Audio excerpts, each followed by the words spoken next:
jobs report shows some job gains in industries like healthcare, hospitality, and leisure, but concerns are growing about AI replacing some human workers.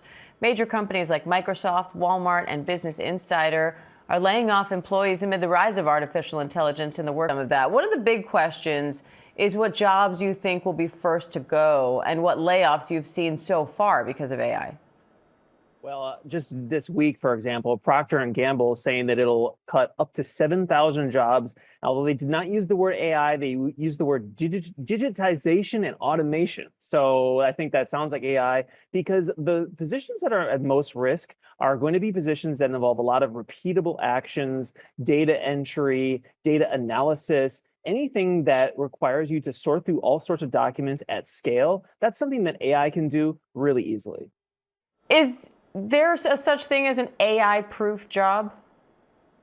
I think that the most AI-proof jobs are going to be jobs that involve a lot of human interaction because at the end of the day, AI can't really replace those interpersonal aspects of humanity. So just chatting with other people and trying to coordinate, trying to innovate together, those are the actions that I think AI won't really be able to replace. But if it simply involves just rote memorization or the sort of communication that involves really basic words and phrases, those are the kinds of things that AI can do very easily.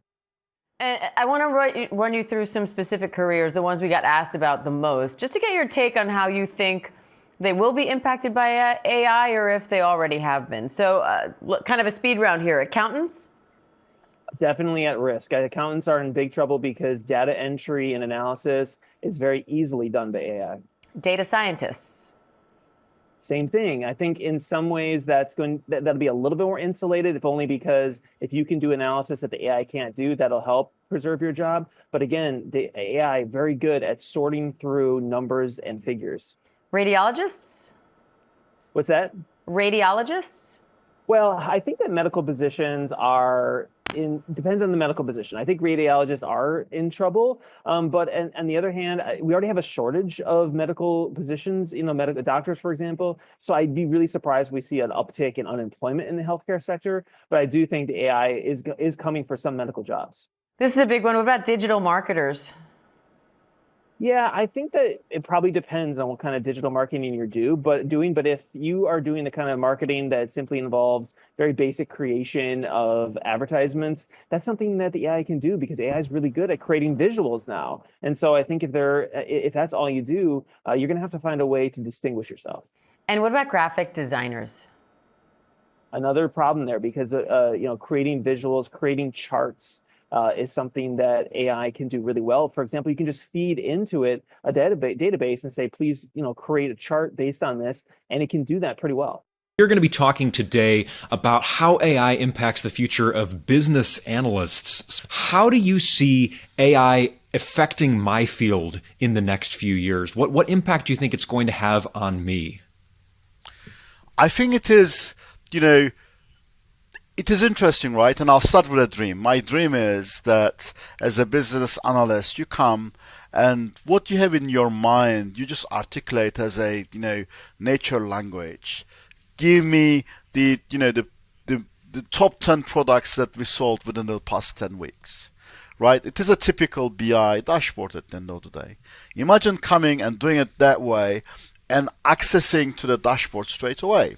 Or the other part of this is that, you don't really need to go and do the data engineering.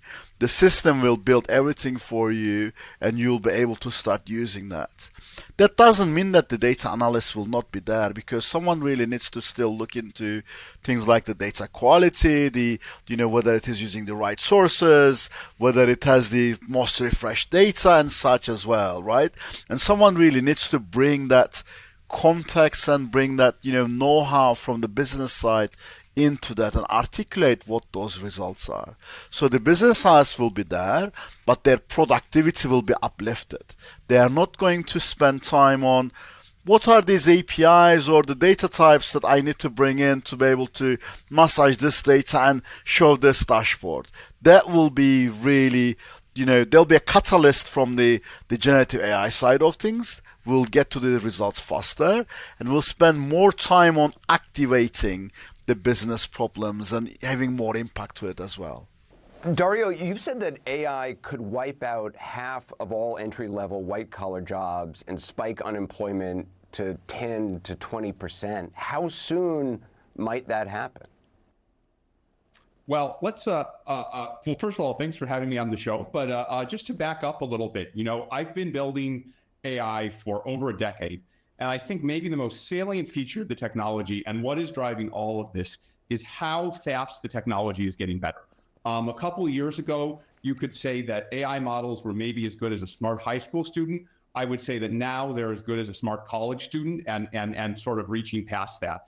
I really worry, particularly at the entry level, that the AI models are very much at the center of what an entry level human worker would do. And so it's hard to estimate, exactly what the impact would be. And there's always this question of adaptation. And these technology changes have happened before, but I think what is striking to me about this AI boom is that it's bigger and it's broader and it's moving faster than anything has before. And so compared to previous technology changes, I'm a little bit more worried about the labor impact simply because it's happening so fast that yes, people will adapt, but they may not adapt fast enough, and so there may be an adjustment period. He was saying that AI can cause significant, in his words, significant change in labor markets, good and bad. He went on to say that most jobs will change more slowly than most people think. And then he said this, and I want to just read it word for word. He said, many of the jobs we do today would have looked like trifling wastes of time to people a few hundred years ago. But nobody is looking back at the past wishing they were a lamplighter. If a lamplighter could see the world today, he would think the prosperity all around him was unimaginable. And if we could fast forward 100 years from today, the prosperity all around us would feel just as unimaginable.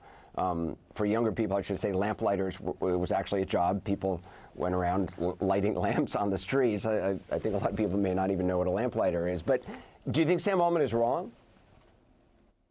Yeah, so, I think there are some things I agree with about that, and then there are some things that I think are too optimistic. So, I definitely agree that, AI, if we succeed at it, can grow the pie greatly, right? I wouldn't be surprised if economic growth is much higher than it is today as a macroscopic phenomenon, right? That AI allows society as a whole to be more productive. So let me just say, because you've previously in the past said you've described a future where cancer is cured, the economy grows at 10% a year, the budget is balanced, and 20% of people don't have jobs.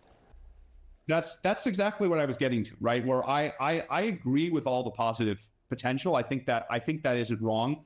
But I think the quote you just flashed is maybe too optimistic, maybe too sanguine about the ability for people to adapt. People have adapted to past technological changes, but I'll say again, everyone I've talked to has said this technological change looks different.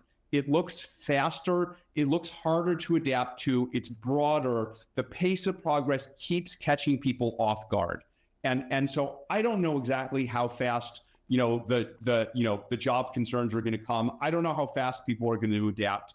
It's possible it'll